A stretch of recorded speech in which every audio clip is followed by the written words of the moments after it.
Στην Ελλάδα της κρίσης δεν πάνε όλα χάλια, δεν πάνε όλα και καλά. Υπάρχουν όμως φωτεινές εξαιρέσεις που ανοίγουν το δρόμο. Ένα τέτοιο παράδειγμα που ανοίγει δρόμους είναι η ΕΖΑ.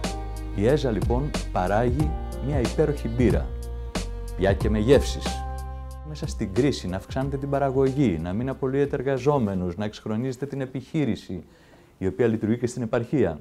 Το όραμά μας είναι να δημιουργήσουμε έναν όμιλο στον τομέα των ποτών, μπύρα, αναψυκτικά και νερό, ο οποίος να μπορεί να συναγωνιστεί επάξια στην Ελλάδα άλλες πολυεθνικές, αλλά επίσης να έχουμε έναν εξαγωγικό προσανατολισμό που θα δημιουργήσει τη δυνατότητα να αυξήσουμε συντριπτικά τις εξαγωγές μας, κάτι που πολλοί δεν πιστεύουν ότι η Ελλάδα θα μπορούσε να εξάγει, όμως εμείς το βλέπουμε σαν μεγάλη ευκαιρία.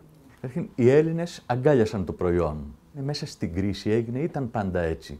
Ή μέσα στην κρίση βγαίνει πιο πολύ συναίσθημα στον καταναλωτή, θέλω να πάρω ελληνικό προϊόν. Θα έλεγα στην Ελλάδα τη δεκαετία του 80 και του 90, τα ελληνικά προϊόντα δεν έτυχαν της προτίμησης του Έλληνα καταναλωτή. Ήταν η εποχή που οι πολυεθνικές εδώ φέρνανε ό,τι ήταν απόξω και λέγαμε ότι το εισαγόμενο είναι καλύτερο από το ελληνικό. Το είδαμε όμως σε μερικές κατηγορίες που τα ελληνικά προϊόντα ήταν καλύτερα. Στο μέλι, στο τυρί, στα ψάρια. Υπήρχε πάντα κάτι ελληνικό που ήταν καλύτερο. Την περίοδο της κρίσης, τα προηγούμενα 7 χρόνια, παρατηρήσαμε ότι τα ελληνικά σήματα, έστω και αν είναι ελληνοποιημένα, δηλαδή αν έχουν μερικά προϊόντα ντυθεί από λύκη, γίνανε αρνιά βάζοντας μια προβιά και μπήκανε σε στάνη, τα ελληνικά προϊόντα από ένα σύνολο που ήταν γύρω στο 10% το 2009, βρεθήκανε τα ελληνοποιημένα να είναι γύρω στο 45% της αγοράς πλέον. Και νομίζω ότι αυτή η τάση δεν σταματάει. Πότε ένα προϊόν είναι πραγματικά ελληνικό. Δηλαδή, όταν παράγεται ο πλούτος στη χώρα με ελληνικά προϊόντα και το κέρδος, το όποιο κέρδος των μετόχων, παραμένει στη χώρα και επανεπενδύεται. Τότε μιλάμε για καθαρό ελληνικό προϊόν. Έχει και καμιά άλλη παράμετρο αυτό? Όχι, μένει και αυγατεύει εδώ. Δημιουργεί την ανάγκη να βρει κανείς εξαγωγές έξω από τη χώρα, που θεωρώ ότι είναι ένας σημαντικός διαφορετικός τρόπος με τον οποίο προσεγγίζει ο Έλληνας επιχειρηματίας, ο οποίος αφού έχει εξαντλήσει την ελληνική του αγορά, που είναι 10-11 εκατομμύρια άνθρωποι, ψάχνει να βρει πού άλλο θα πουλήσει το δικό του προϊόν. Και επομένως μιλάμε για ελληνικά σήματα, μιλάμε για brands τα οποία έχουν την Ελλάδα σαν κεντρικό του σημείο, γίνονται ambassadors του ελληνικού τρόπου ζωής, συμβάλλουν στο τουριστικό προϊόν, γιατί αν κάποιος πιει μια μπύρα ελληνική στο εξωτερικό, ασφαλώς αισθάνεται ότι βρίσκεται μεταφερόμενος για λίγο χρόνο τουλάχιστον στην Ελλάδα, και αυτό μπορεί να συμβεί με πάρα πολλά άλλα προϊόντα. Το εργοστάσιο είναι στην Αταλάντη, έτσι?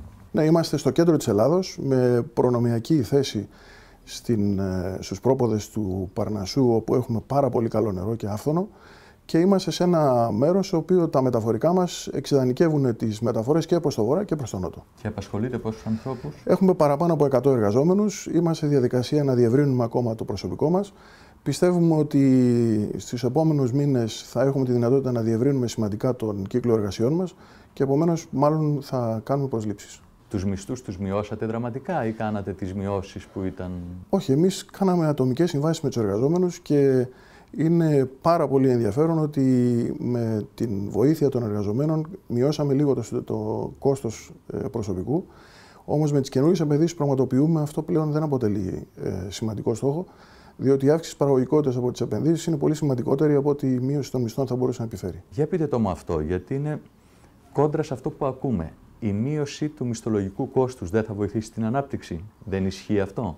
Εν γέννη, αυτό είναι ένας κανόνας ο οποίος εφαρμόζεται εκεί που δεν έχεις μια τεχνολογική πρόοδο, που δεν έχεις αύξηση παραγωγικότητας, εκεί που η μονάδα μένει ίδια. Όταν μια μονάδα μεγαλώνει, τότε το κόστος προσωπικού σε σχέση με την συνολικό κόστος παραγωγής συρρικνούται, διότι η παραγωγικότητα σημαντικά διωγγώνεται. Δηλαδή, αν οι μισθοί των 1.000 ευρώ μοιραζόντουσαν στις παλιές μηχανές πάνω στο κόστος με μια αξία γύρω στο 20%, οι μισθοί των 1.200 και 1.400 ευρώ το μήνα, πάνω σε μια γραμμή που έχει αυξήσει ή διπλασιάσει ή τριπλασιάσει την παραγωγικότητά της, γίνονται ασήμαντοι. Άρα λοιπόν το ζητούμενο για τη χώρα δεν είναι να μειώσει το μισθολογικό κόστος, αλλά να αυγατήσει την παραγωγή. Ακριβώς. Το ζητούμενο είναι να δημιουργηθεί μεσαία επιχειρηματικότητα στην Ελλάδα και όχι οι πολύ μικρές μονάδες οι οποίες έχουν μεγάλο κόστος αναμοναδιαίο κόστος παραγωγής, και αυτή η συμπίκνωση της παραγωγής σε μεγαλύτερες εταιρείες, σε λιγότερο αριθμό, θα δημιουργήσει και τη δυνατότητα για μεγαλύτερους μισθούς. Πάμε τώρα να δούμε τα προϊόντα σας. Ποια είναι τα πιο δημοφιλή? Η κλασική μπύρα είναι το πιο δημοφιλές? Θα λέω ότι έχουμε την Pils Ελλάς, η οποία ήταν η πρώτη ελληνική μπύρα που κυκλοφόρησε. Εμείς τη βγάλαμε τότε όταν ακόμα η εταιρεία ήταν πολυεθνική και ανήκε στην Löwenbräu.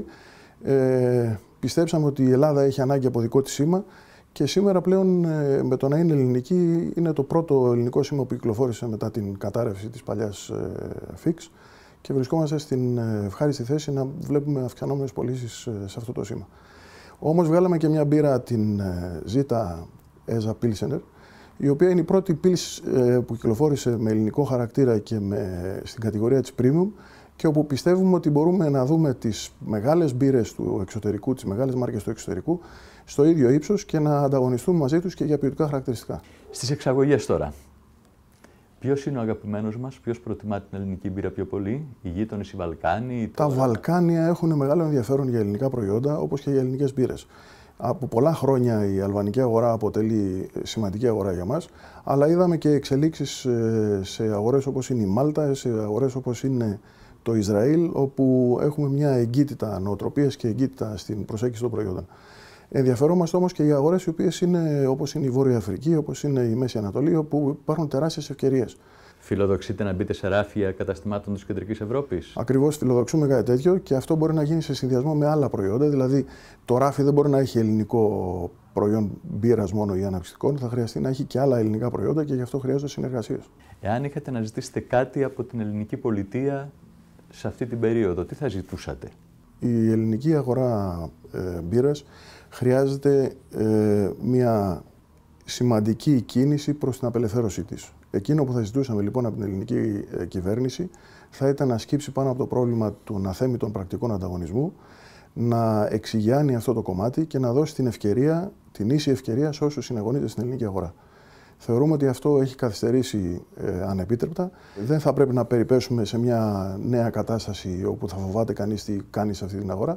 Αλλά δυστυχώς τα μερίδια τα οποία έχουν μοιραστεί μέχρι τώρα οι πολύ μεγάλες εταιρείες στον κλάδο μας θεωρούνται αφύσικα και μάλλον στηρίζονται σε αθέμητες πρακτικές. Όταν λέμε μεσαία επιχειρηματικότητα, εννοούμε μια επιχείρηση που έχει από 50 μέχρι 150 εργαζομένους. Αυτή είναι η κλίμακα? Για την Ελλάδα ίσως αυτό είναι μια κλίμακα. Για την παγκόσμια αγορά είναι ένα πολύ μικρό κομμάτι. Θα έλεγα στην ελληνική πραγματικότητα θα πρέπει να δούμε κάτι το οποίο είναι από τα 5 εκατομμύρια τζίρου μέχρι sky's the limit που λένε οι Αγγλέζοι. Αλλά σίγουρα οι περισσότερες ελληνικές επιχειρήσεις ανήκουν σε αυτό το κομμάτι που έχουν σημαντικούς τζίρους. Η άλλη επιχειρηματικότητα, η μικρή, όσο αφορά την δραστηριοποίησή της, δυστυχώς έχει δυσκολίες στην εξαγωγική δραστηριοποίηση. Ένα εξαγωγικό μάρκετινγκ θα χρειαστεί να στηριχτεί από ένα εξαγωγικό γραφείο, θα χρειαστεί πολλά ταξίδια, θα χρειαστεί εκθέσεις του εξωτερικού. Τα λιγότερα κονδύλια μπορεί να διαθέσει γι' αυτό είναι 300.000 ευρώ κανείς το χρόνο. Μια εταιρεία με τζίρο 1 εκατομμύριο είναι πολύ δύσκολο να διαθέσει αυτά τα κονδύλια. Πέρυσι με φέτος, η σύγκριση είναι στην εταιρεία σας? Εμείς είμαστε με ανωδικό τζίρο, βελτιωμένα αποτελέσματα και με σημαντικές δαπάνες στο μάρκετινγκ και με μια επένδυση που ολοκληρώθηκε τώρα ύψους 5,5 εκατομμυρίων ευρώ, με την οποία βοηθάμε την εταιρεία να έχει καλύτερο κοστολόγιο στη συσκευασία του κουτιού και μας δίνει την ευκαιρία να παράγουμε και αναψυκτικά. Πάντως θα είχε μεγάλη συμβολική σημασία εάν σας βλέπαμε κάποια μέρα και στην καρδιά της μπύρας ένα ράφι στη Βαβαρία. Ναι, πιστεύω ότι αυτό περιοδικά μπορεί να γίνει. Να ξέρετε ότι κάθε χρόνο στο Oktoberfest βαδίζει και μια ομάδα Ελλήνων στην συνοδεία του Oktoberfest. Δοκιμάστε την. Zita Eza. Zita Premium απόλαυση.